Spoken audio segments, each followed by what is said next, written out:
Hello friends, मेरा नाम है विमरीश यादव। मैं अनअकैडमी प्लस पे लाइव भी पढ़ाता हूं। तो आप किसी भी एग्ज़ाम की प्रिपरेशन कर रहे हो, रेलवे, एसएससी, बैंक या यूपीएससी, तो आप वहां पे मेरी लाइव क्लासेस और बहुत सारे एजुकेटर्स की लाइव क्लासेस खरीद सकते हैं। तो आप किसी भी एक लाइव क्लास को खरीदेंगे तो आप सारे एजुकेटर्स की वीडियोस को देख सकते हैं। ठीक है, तो आप मेरा ये कोड यूज़ कर सकते हैं विमरीश@14, जिससे आपको 10% का ऑफ मिल जाएगा। वहाँ पर मैं आपको पीडीएफ्स और आपको टेस्ट सीरीज, क्विजेस, ये सारे भी प्रेजेंट करता हूँ। ठीक है, तो इस कोड को यूज़ करते ही आपको 10% का ऑफ मिल जाएगा। आप जाके खरीदिए, वहाँ पे बहुत अच्छे से क्लासेस आपको वहाँ पे कराई जा रही हैं। ठीक है, चलिए वीडियो को देखते हैं। दोस्तों, सबसे पहले मैं आपका अपने चैनल शिक्षा सिटी पे बहुत बहुत स्वागत करना चाहूँगी। देखिए दोस्तों, आप अभी जो वीडियो आप देखने जा रहे हैं, इसमें एनटीपीसी और आरआरबी जेईई के प्रीवियस ईयर के सारे क्वेश्चंस को मैंने मर्ज किया हुआ है। इसमें हम लोग बात करेंगे जनरल अवेयरनेस सेक्शन से कैसे कैसे क्वेश्चन आते हैं और जनरल साइंस से किस प्रकार के क्वेश्चन प्रीवियस ईयर में पूछे गए थे, उन सभी को मैंने यहाँ पे आपके लिए मैं लेके आई हुई हूँ। चलिए स्टार्ट करते हैं दोस्तों। सबसे पहला हमारा क्वेश्चन है कि किस वर्ष में भारत छोड़ो आंदोलन प्रारंभ किया गया। तो quite India movement was launched in the year, ठीक है, 1920, 1930, 1942 या 1946। ठीक है, देखिए दोस्तों, वीडियो को एकदम एंड तक देखिएगा, क्योंकि इसमें बहुत सारे ऐसे इंपॉर्टेंट क्वेश्चंस आपको मिलेंगे जिससे आपका रिवीजन भी अच्छे तरीके से हो जाएगा।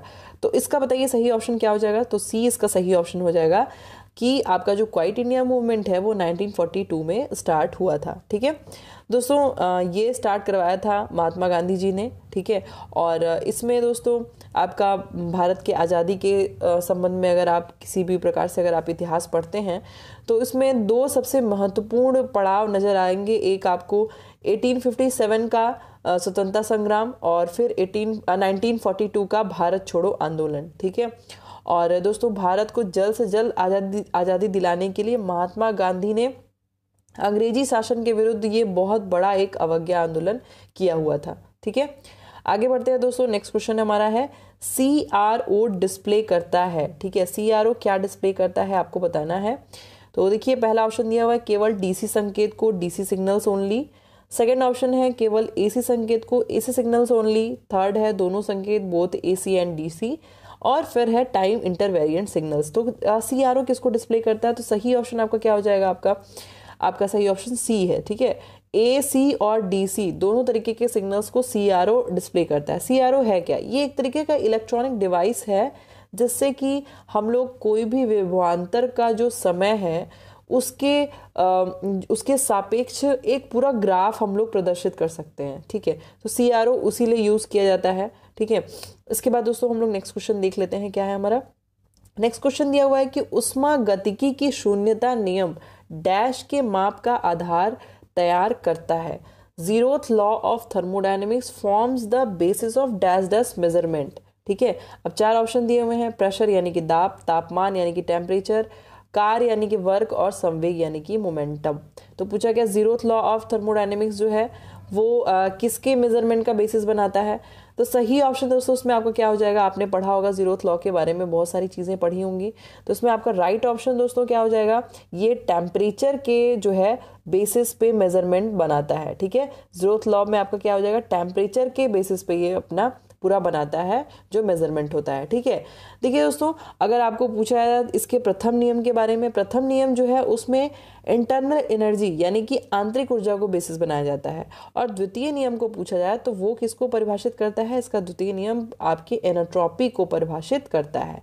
नेक्स्ट क्वेश्चन में देख लेते हैं, इंडिका किसने लिखी है, हु रोट इंडिका, ये क्वेश्चन भी आया था दोस्तों। तो चार ऑप्शन दिए हुए हैं, कौटिल्य, कालिदास, शूद्रक और मेगास्थनीज। ठीक है, तो अब इसमें आपका सही ऑप्शन क्या होगा दोस्तों, इसमें सही ऑप्शन आपका डी हो जाएगा। मेगास्थनीज जो है, मेगास्थनीज ने इंडिका लिखी हुई है। ठीक है दोस्तों, देखिए जो मेगास्थनीज थे ये 350 से 290 ईसा पूर्व के टाइम पे ये सेल्यूकस निकेट्स के राजदूत के तौर पे थे ये, और इन्होंने कई वर्ष तक चंद्रगुप्त के दरबार में ये मतलब थे। और उसमें दोस्तों इन्होंने जो भी उस टाइम पे इन्होंने भारत में देखा था उसका पूरा वर्णन इन्होंने किस में किया है, इंडिका में किया है। ठीक है, किस में किया है, इंडिका में किया है। अब हम लोग बात करें दोस्तों अगर कौटिल्य के बारे में, तो कौटिल्य, आपको चाणक्य का नाम आपने सुना ही होगा, तो चाणक्य जो है वो कौटिल्य के नाम से ही फेमस है। और उन्होंने दोस्तों नंद वंश का नाश किया था और चंद्रगुप्त मौर्य को राजा बनाया था। और उसके अलावा दोस्तों इन्होंने अर्थशास्त्र, राजनीति, अर्थनीति, इनके द्वारा इनसे संबंधित बहुत सारे ग्रंथ भी लिखे हुए हैं। कालिदास के बारे में दोस्तों आप बहुत बचपन से सुनते आ रहे होंगे। कालिदास जो हैं वो संस्कृत भाषा के महान कवि और नाटककार थे और इन्होंने बहुत सारी पौराणिक कथाओं पे पूरी अपनी रचनाएं भी करी हुई थी। ठीक है, तो इंडिका किसने लिखी है? मेगास्थनीज ने लिखी है।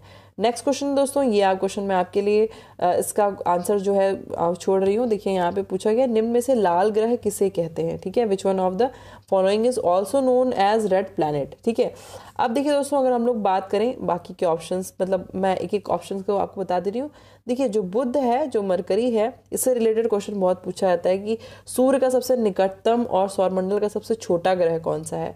तो बुध जो है वो आपका सौरमंडल का सबसे छोटा ग्रह है और सूर्य का सबसे निकटतम ग्रह है, और इसको सूर्य की परिक्रमा करने में 88 डेज लगते हैं। ठीक है, 88 दिन इसको पूरे लगते हैं।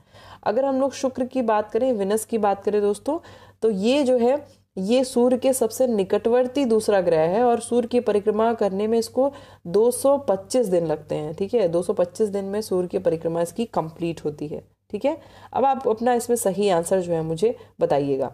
नेक्स्ट क्वेश्चन में आते हैं, गैलेना किसका अयस्क है? Galena is the ore of सीसा यानी कि लेड, तांबा यानी कि कॉपर, एल्यूमिनियम या फिर आयरन। तो किसका अयस्क है आपका गैलेना, ये पूछा गया है। तो सही ऑप्शन दोस्तों आपका क्या हो जाएगा? और वगैरह के बारे में भी मैंने आपको मेटल नॉन मेटल पूरा अपने चैनल पे पढ़ाया था, होप आपने देखा होगा। अगर आपने नहीं देखा तो एक बार उसको देख लीजिएगा, उससे आपका अच्छा खासा जो है रिवीजन हो जाएगा। ठीक है, तो यहाँ पूछा गया गैलेना किसका अयस्क है, तो बहुत ही आसान क्वेश्चन है ये। गैलेना जो है दोस्तों आपका ए सीसे का अयस्क है। ठीक है, लेड का अयस्क क्या है आपका? गैलेना है। ठीक है, अब आपको कभी भी तांबे का पूछा जाता है कि तांबा यानी कि कॉपर जो है, इसके अयस्क कौन कौन से हैं? तो दोस्तों जैसे आपने नाम सुना होगा क्यूप्राइड का, कॉपर क्यूप्राइड का, मैग्नेटाइट का, ये सब क्या है आपके? तांबे धातु के अयस्क हैं। ठीक है, एल्यूमिनियम का अगर हम लोग नाम ले दोस्तों, तो एल्यूमिनियम के अयस्क में आपके बॉक्साइड आ जाएगा और आपका कोरंडम क्रायोलाइट आ जाएगा, कायोलिन आ जाएगा। ये सब आपके क्या है? एल्यूमिनियम के ऑक्साइड्स हैं। ठीक है, तो ये चीज़ें हैं दोस्तों। इस प्रकार के क्वेश्चंस आपके जो हैं अभी एग्जाम में पहले भी पूछे गए हैं। ठीक है, नेक्स्ट क्वेश्चन में आ जाते हैं हम लोग दोस्तों। पूछा गया है यहाँ पे कि सामान्यतया परमाणु के नाभिक में क्या होता है? दोस्तों मैंने एटम्स और उसके मॉलिक्यूल्स आपको पढ़ाया था, परमाणु और उसका स्ट्रक्चर पूरा पढ़ाया हुआ है। तो यहाँ पूछा गया परमाणु के नाभिक में क्या होते हैं? The nucleus of an atom generally contains. तो पहला ऑप्शन है प्रोटॉन तथा न्यूट्रॉन। ठीक है, दूसरा है प्रोटॉन तथा इलेक्ट्रॉन, तीसरा है इलेक्ट्रॉन तथा न्यूट्रॉन, फिर चौथा क्या दिया हुआ है? चौथा आपका दिया है केवल न्यूट्रॉन। ठीक है, तो क्या चीज़ होती है जो परमाणु के न्यूक्लियस पाई जाती है सेंटर में? बिल्कुल, तो सही ऑप्शन क्या हो जाएगा आपका? प्रोटॉन तथा न्यूट्रॉन। लेकिन दोस्तों इसमें सबसे बड़ी बात ये होती है कि फ्री स्टेट में कभी भी नहीं रह सकता है। ठीक है, अगर हम लोग बात करें दोस्तों प्रोटॉन की, ठीक है, तो एटम के बारे में आपको पता चल गया। एटम क्या है? ये सबसे छोटा मॉलिक्यूल होता है जो किसी भी केमिकल रिएक्शन में पार्ट लेगा, लेकिन कभी भी फ्री स्टेट में नहीं रह सकता है।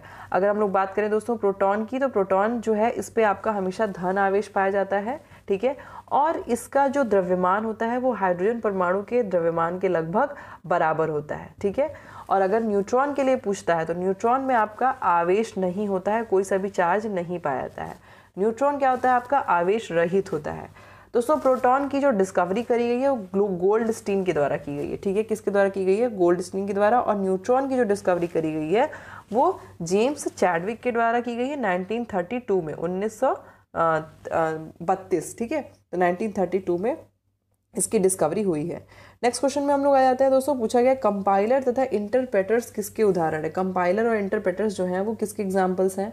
तो चार ऑप्शन से यहाँ पे दिए हुए हैं दोस्तों। सिस्टम सॉफ्टवेयर, एप्लीकेशन सॉफ्टवेयर, ए और बी, इनमें से कोई नहीं। ठीक है, तो कंपाइलर और इंटरप्रेटर्स जो हैं दोस्तों, ये आपके किसके एग्जाम्पल है? आपको बताना है। बहुत ही आसान क्वेश्चन है ये आपने थोड़ा सा भी अगर पढ़ा होगा कंप्यूटर तो आपको पता चल जाएगा। इसका सही ऑप्शन क्या है दोस्तों? ए। ठीक है, कंपाइलर और इंटरप्रेटर्स जो होते हैं ना, ये आपके सिस्टम सॉफ्टवेयर का ही एक पार्ट होता है। देखिए दोस्तों कंपाइलर क्या होता है?